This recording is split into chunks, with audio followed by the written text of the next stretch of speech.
tool, the hydraulic tool. They're going to cut that pin, so the hook that's around it, they basically cut the pin, the door come off the hook, okay? It's kind of a plan B when the spreaders aren't doing it right away for them. And that car's not damaged. What's that? This car's not damaged, and it's taking a minute to get it. Right. We should time it.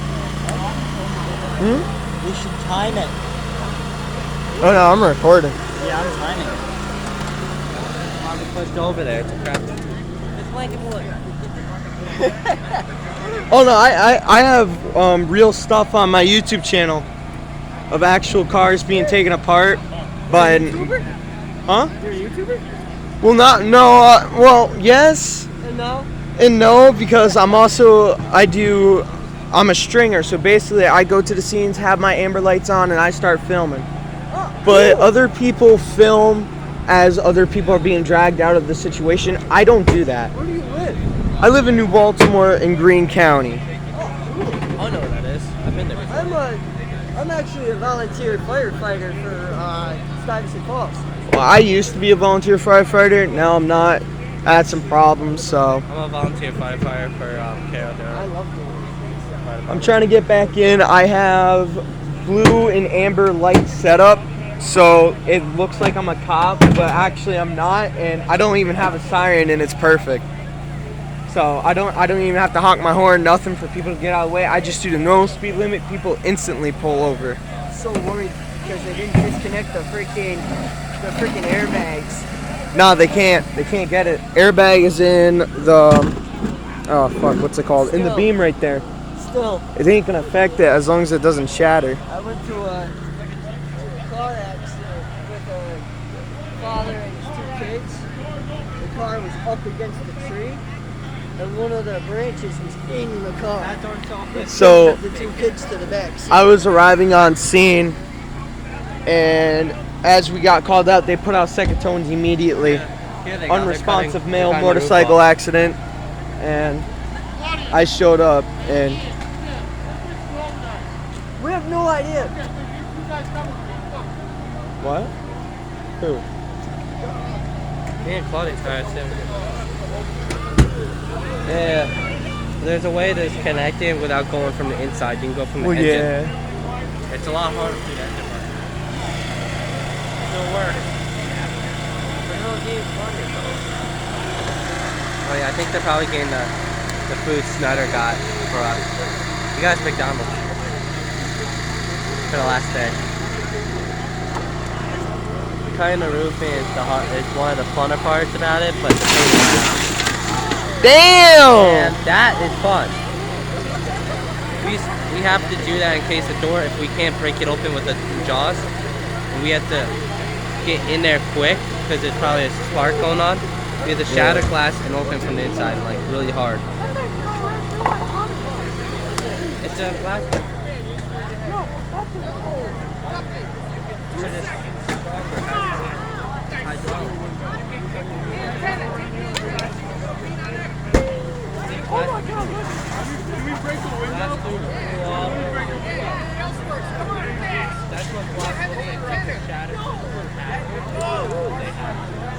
I got a few questions. Yeah. So, you're okay if I record some of this? And I just want to clarify, are you okay being on camera? Yeah. So, my question is, like, why do you have to stay calm on a scene?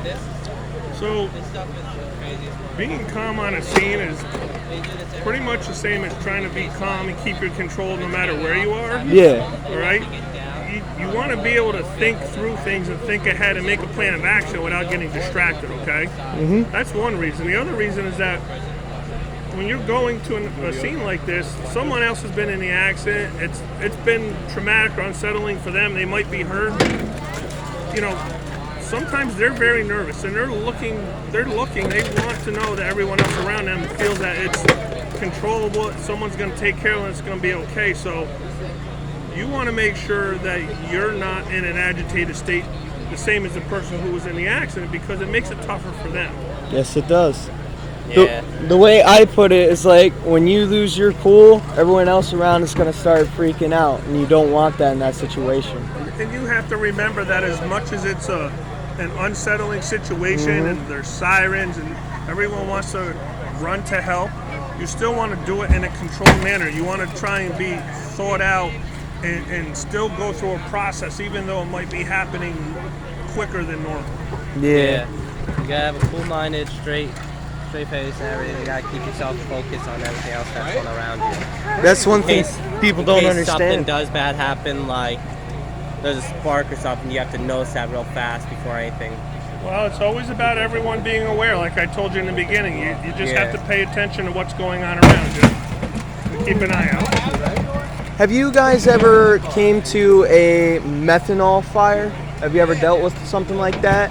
No, we haven't run across that. So I don't know if it's true. I've seen it in movies. Apparently methanol, when it's on fire, you can't see it in the daylight, only at nighttime. Well, yeah, certain There's- fuels when they burn, they're gonna burn clear. That's, Yeah, like you know, those hydro cars or something they have. Yeah. Fire departments always have to bring around like a certain Let me broom. take a time out because we're gonna go talk again here, guys. All right, will do. But when it's a hydro fire, they have to bring around a broom because they can't see the flame at all, even at night or day. They have to have a broom put in front. If that broom catches fire, they know that thing's on fire with a hydro fire.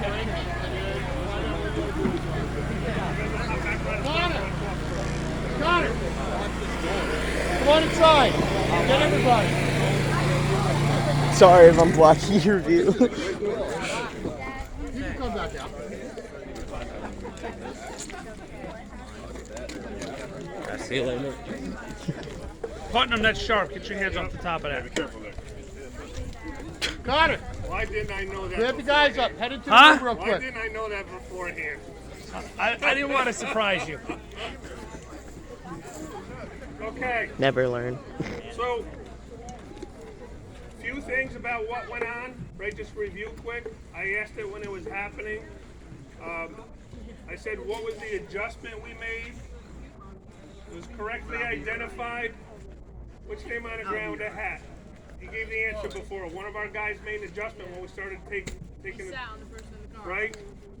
You started going like this so we could get to the door, but when I'm the patient, okay, you can't do that, right? So we gotta make the adjustment. And, you know, we told them, we're like, hey, you gotta be outside, okay? Scoot over. You don't want to be in a danger zone, okay? The pin, which is no longer here.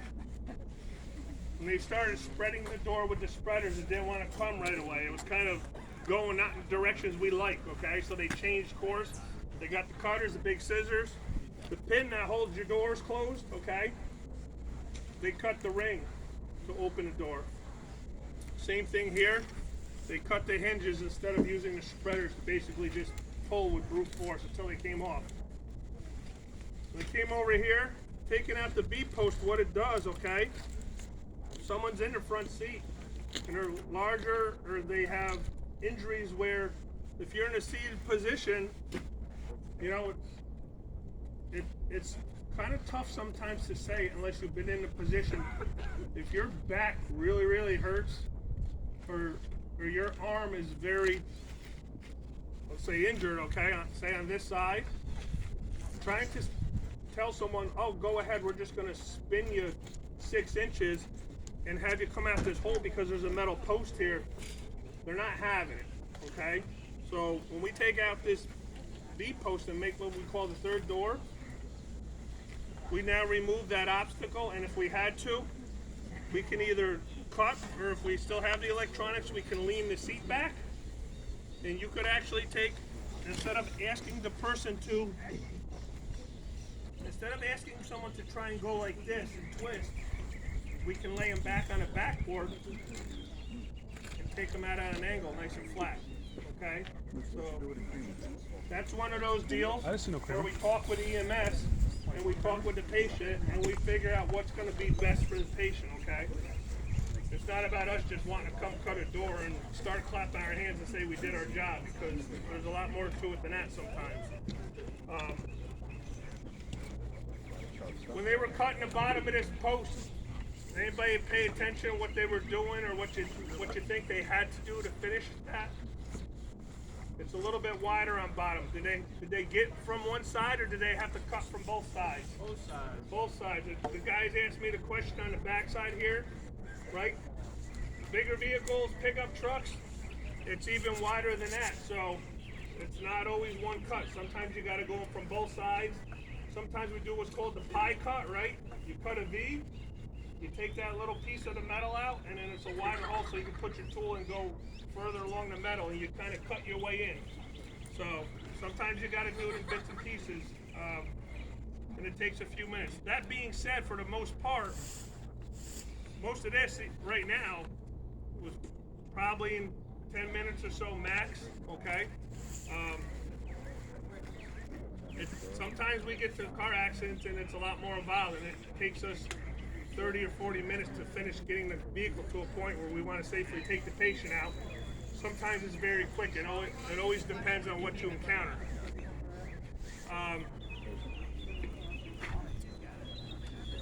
The next thing we're going to do, okay, we're going to take the windshield of the vehicle out. We're going to cut the A posts, okay?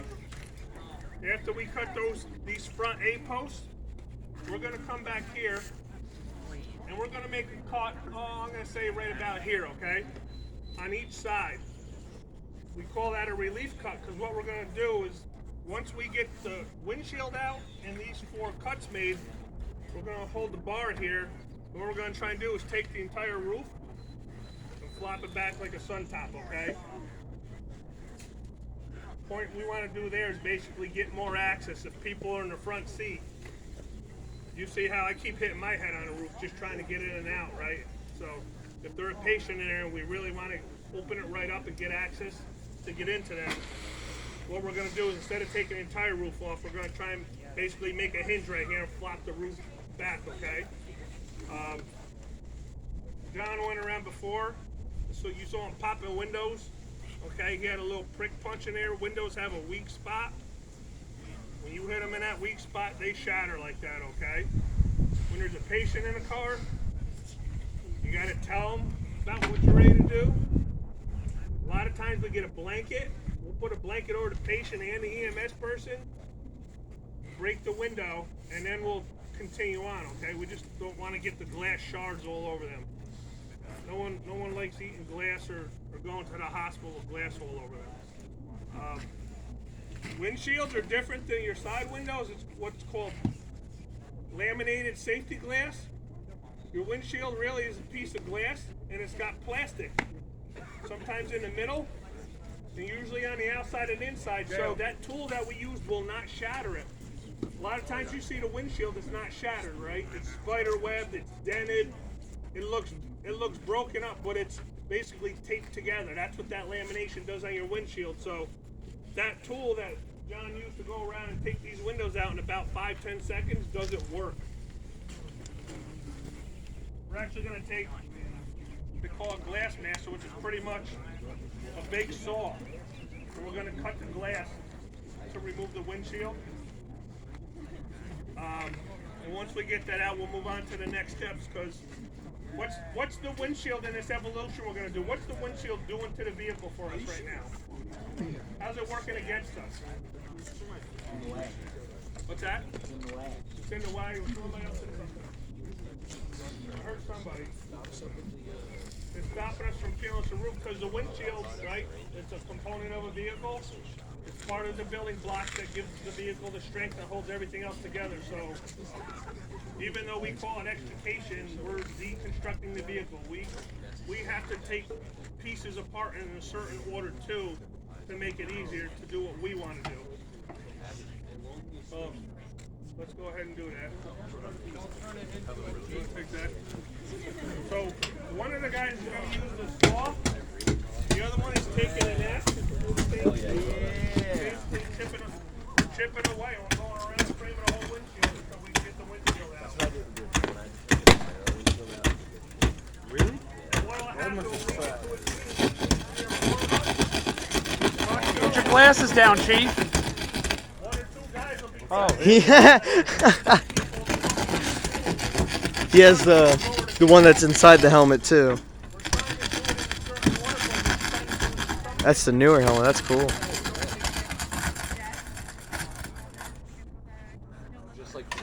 Alright, and now you kick it. Just kick it in. That's not how it works, but.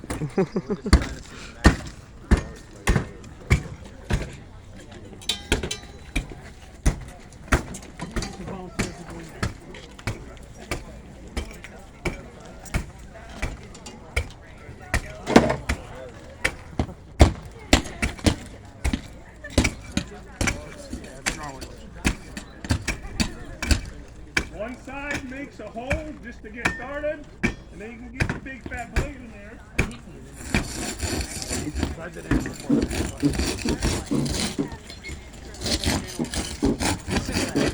Well, because normally if you take Okay, care of somebody, you can finish a cut pretty quick if you get it going.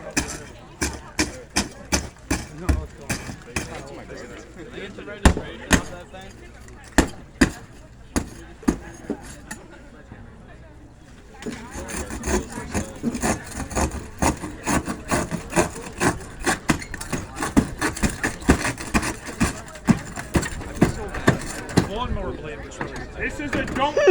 This is a don't talk evolution. I don't know who's watching the glass fly off of me.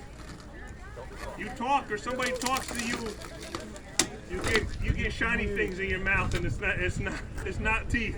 The lawnmower blade.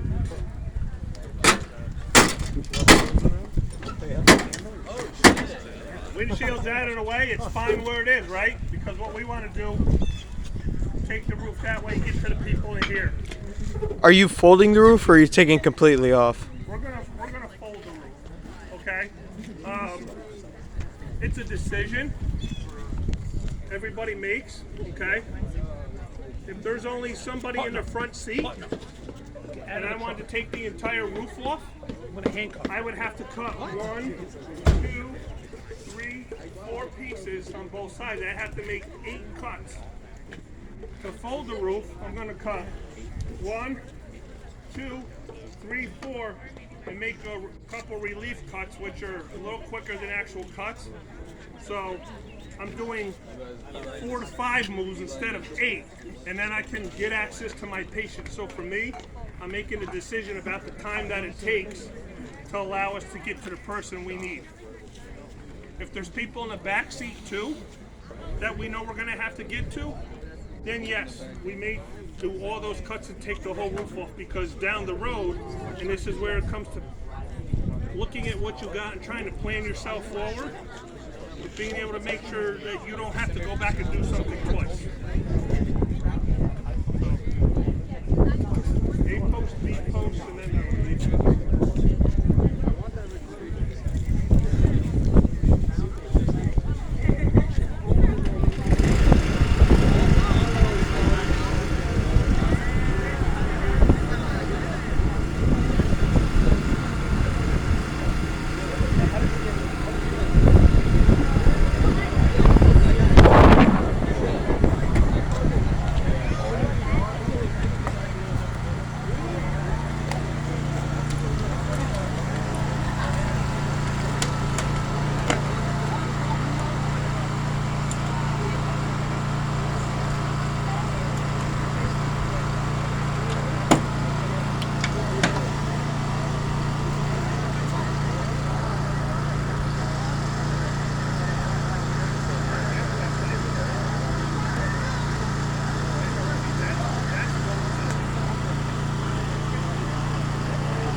Can't see it from up there.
You got the same idea.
Point of the bar is the metal on the roof, right? Vehicle structure, what gives it strength.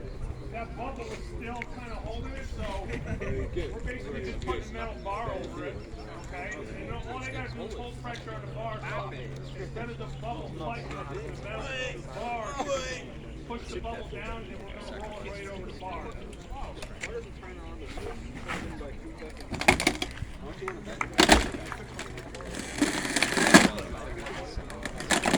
Oh yeah. Wow, that's center console.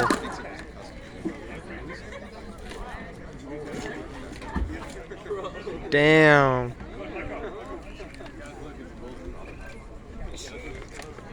I want everybody to come a little closer for me. Come on up. They weren't lying about that the two center posts. That's crazy. Yeah. That's the first ever time I've seen that. Center post thing? Yeah. It's on its side. That one. It's crippling.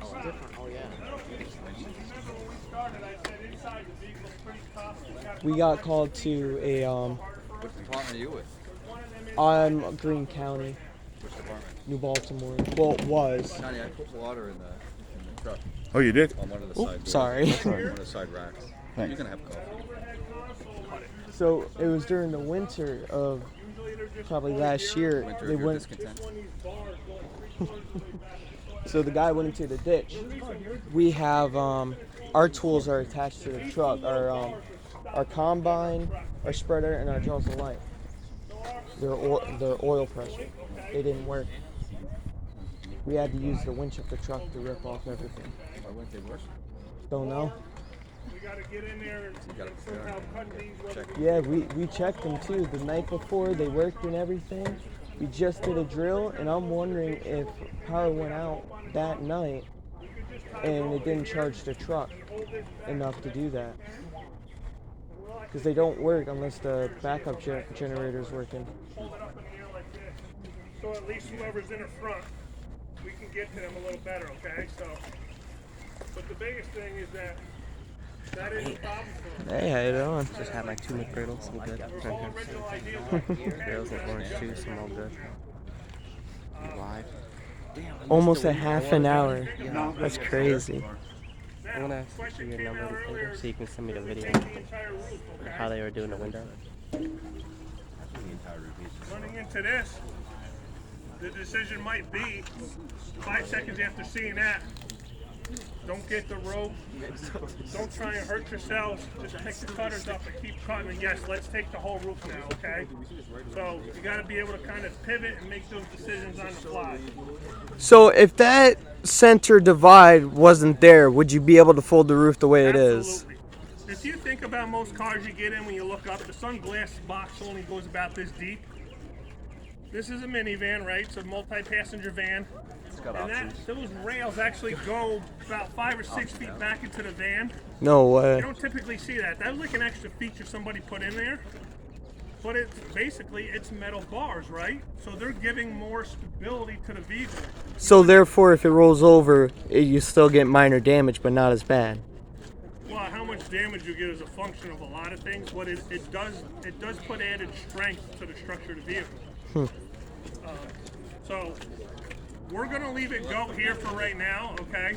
But what we're gonna do at this point, we'll get set up. It'll take us a few minutes. We weaken the vehicle, right? We cut the posts out. We got the roof flopping, okay? We're gonna see what we can do to roll the dashboard forward, okay? We have rams. What if, hear me out. Telescoping rams. They're basically big pistons, okay? Brute force, all they do is push things This stuff is fun. Oh, This will come out and then extend Oh, once yeah. more. So that'll end up being about 5.5, 6 feet long. so is that pushing up the dash? What we're gonna do is we're gonna go to the other side. We have the one post still there. We have to put in what's called a sill plate.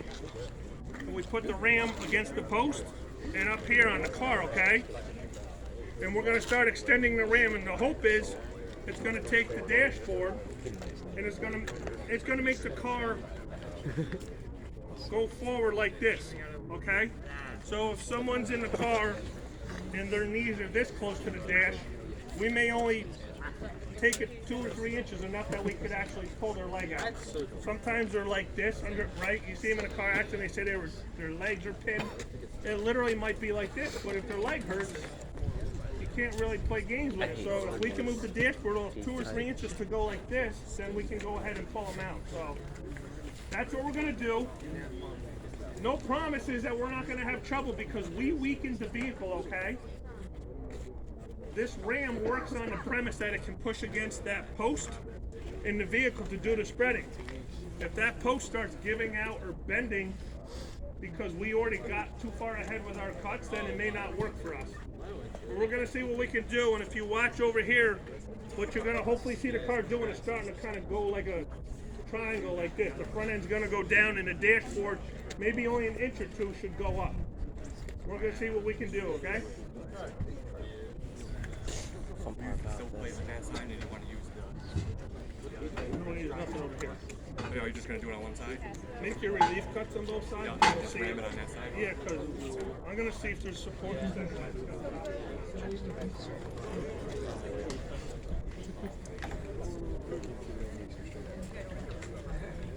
One of the things we're looking for, okay, we're not sure right now. The center console looks like all plastic to us, but in some of the newer cars, they put a metal bar about this long like this in there. And it's meant to be support structure so the dashboard doesn't crush on you to get in a car accident. When we go to do this evolution, we call the dash roll. The same metal that keeps the car from crushing you is going to keep us from wanting to separate the car from you. So we'll kind of figure out pretty quick if it's in there or not, because once we start using a tool, if it's like you see the sides bending in the middle, it's not moving, They literally have to we may have to make think it about worse. going in, pulling that plastic They will. away, see if that metal bar is like somehow. Never leave a scene like this. Ever. Idiotic and don't The same thing that try and keep the person safe before they get into an accident. So the same things that will make it tough.